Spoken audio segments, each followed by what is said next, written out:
Welcome to Geetamrit. Bhagavad Gita में जीवन के मूल प्रश्नों का उत्तर मिलता है।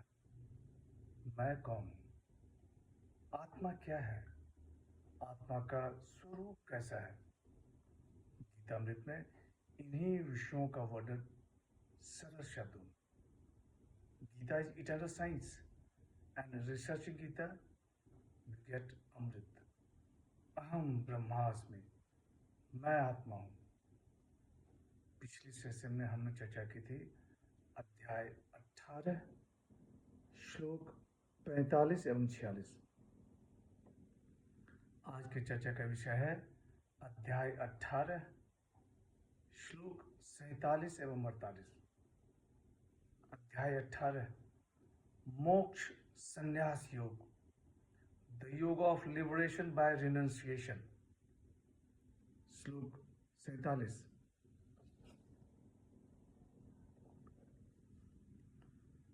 श्रेयान् स्वधर्मो विगुणः परधर्मात् स्वनुष्ठितात् स्वभाव नियतं कर्म कुर्वन्नाप्नोति क्लेशम्।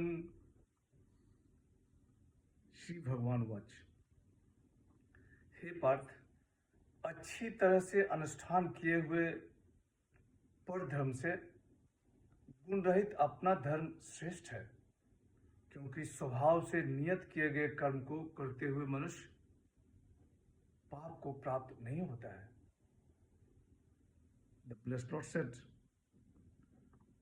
better is one's own law, though imperfectly carried out, than the law of another carried out perfectly.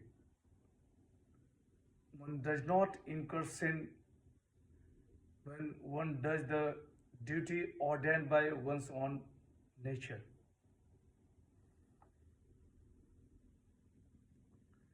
पिछले सेशन में कहा गया कि अपने अपने स्वाभाविक कर्म में लगा हुआ मनुष्य परमात्मा को प्राप्त कर लेता है।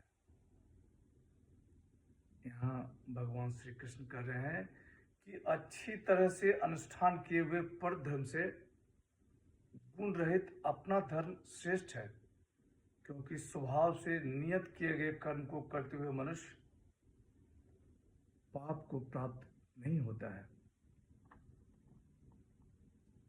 यहाँ स्वधर्म से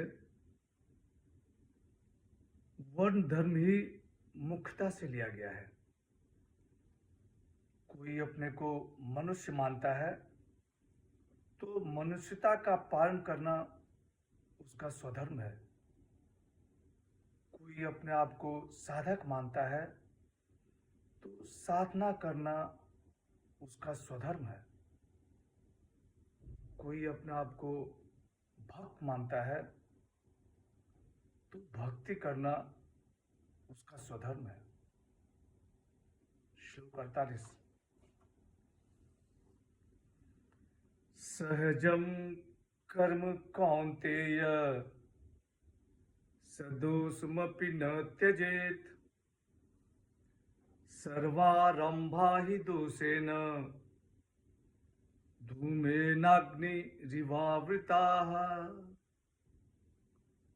श्री भगवान वाच, हे कौन्तेय, दोष युक्त होने पर भी सहज कर्म को नहीं त्यागना चाहिए, क्योंकि सभी कर्म दोष से आवृत होते हैं, जैसे धुएं से अग्नि।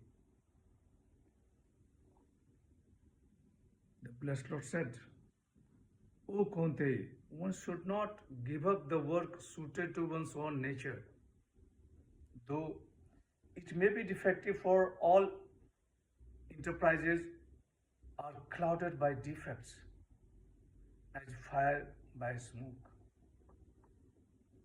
यहाँ भगवान श्री कृष्ण कह रहे हैं कि हे कौन्तेय, दोष युक्त होने पर भी सहज कर्म को नहीं त्यागना चाहिए, क्योंकि सभी कर्म दोष से आवृत होते हैं, जैसे धुएं से अग्नि। शास्त्रविहित कर्म ही सहज कर्म है। जैसे ब्राह्मण के लिए यज्ञ करना, पढ़ना, पढ़ाना, क्षत्रिय के लिए युद्ध करना, उसमें हिंसा है, लेकिन शास्त्रविहित होने के कारण दोष नहीं लगता है। वैश्य के लिए खेती करना, उसमें भी जंतुओं की हिंसा है, लेकिन शास्त्रविहित होने के कारण दोष नहीं लगता है। जितने भी कर्म हैं, सब में कुछ न कुछ दोष है,